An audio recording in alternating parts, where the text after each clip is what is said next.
So this is Izzy, my Western Hognose, and she's been in my hand, not moving for the past minimum 10 minutes because I've had to get charging my phone. And this is all she does. This is all she does. Who wouldn't want a snake that does that, basically? Now she'll play it for the camera, but she's literally been, oh no.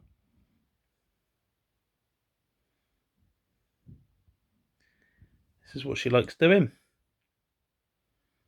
She's a Western Hognose. Recently come out of a 11.5 week hunger strike. She had a pinky on the first go. I hand fed her the pinky because she wouldn't eat it in her enclosure. And this week I fed her the fuzzy mice, what she was on previously. She ate that lovely. So it's happy days. She's a lovely colour. Come on in, Iz. Come in. Iz, come in. She's just a bundle of joy. Like, why wouldn't you want a snake like this? This is what she does. She is mildly venomous. If they bite you and you have a reaction, you do get quite a bad hand swelling. And in some cases, you can end up being in hospital. But that's if you're highly allergic. If you're very allergic to a wasp thing, you know, their venom, then there's a chance, isn't there? But look, this is what she loves doing. How can you not like that, right? I mean, snakes are so dangerous. Venomous snakes, awful. Really? Do you know why she's like this? Because I handle her almost every day to every other day. She actually asks to come out. She'll wait up the top of the enclosure. She'll literally be body along the enclosure and her head will be right up to the top, as if to say, get me out today or what? Isn't that right, maid? Eh? Isn't that right, maid? Yeah, I am talking about you if you want to know.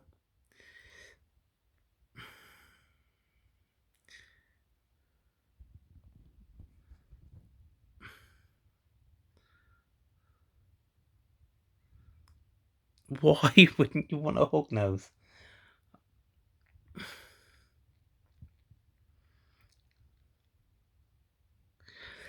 Our temperature is 31 to 32 Celsius in temperature. I've done that. I upped it a little bit because she wasn't eating and it worked. And I'm keeping it on that.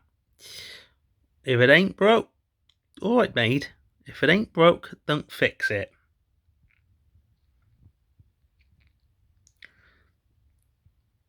I reckon she'll have a meal or two more and she's in for a shed, I reckon.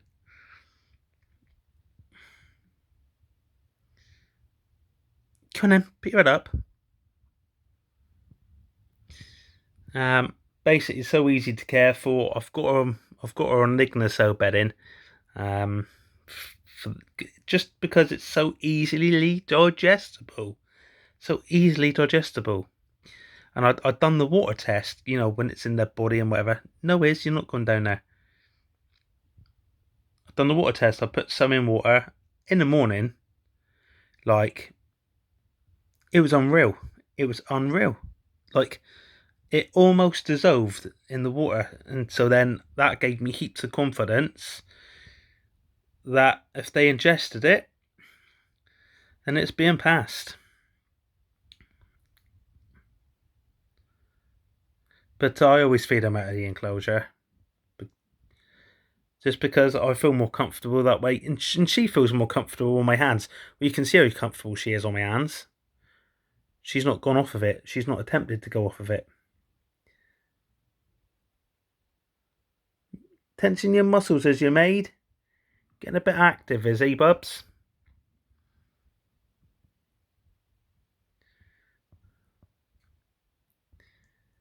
Western hognoses.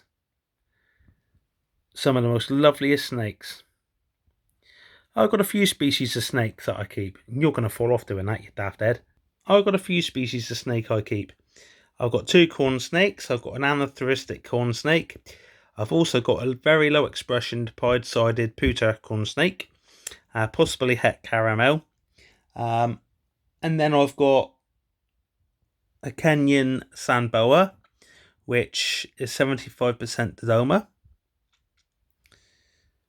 So I've certainly got my hands full here. Certainly enough to keep busy with anyway. But would I be without me snakes? Nah, definitely not. They're amazing. Izzy, obviously on video and now, she knows when I'm anxious. I suffer of anxiety, see. And she just knows. She absolutely knows. She's waiting for me. Some nights I get home from work and she just... Don't ask me how I know. Well, said that wrong. Don't ask me how she knows. But she seems to know my bad days. Because she, like I say, she'll just sit on my hand and she'll just be balled up. Go on then. I know you like that. Yeah, and she'll just be balled up and she loves it. The morph of this one, it's a normal hog. 66% how... I'm full of it tonight. 66% albino, 50% toffeebelly, isn't hets, but displaying as a normal.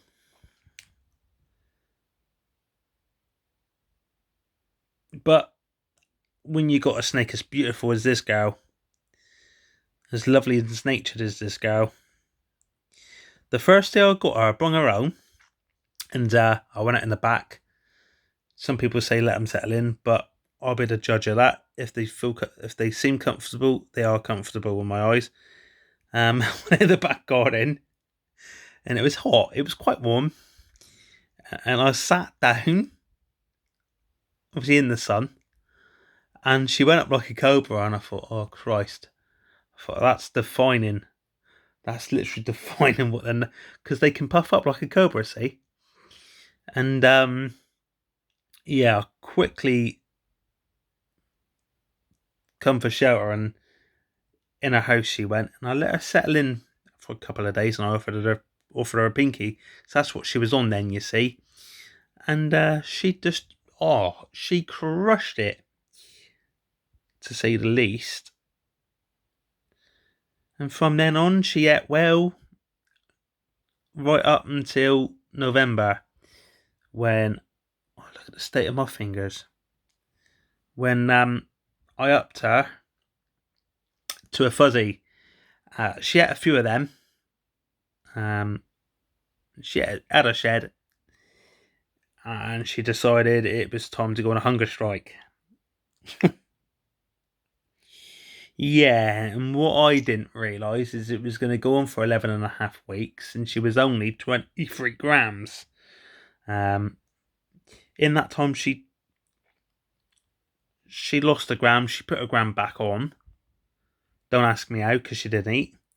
And then she lost it again. She went down to 21 grams.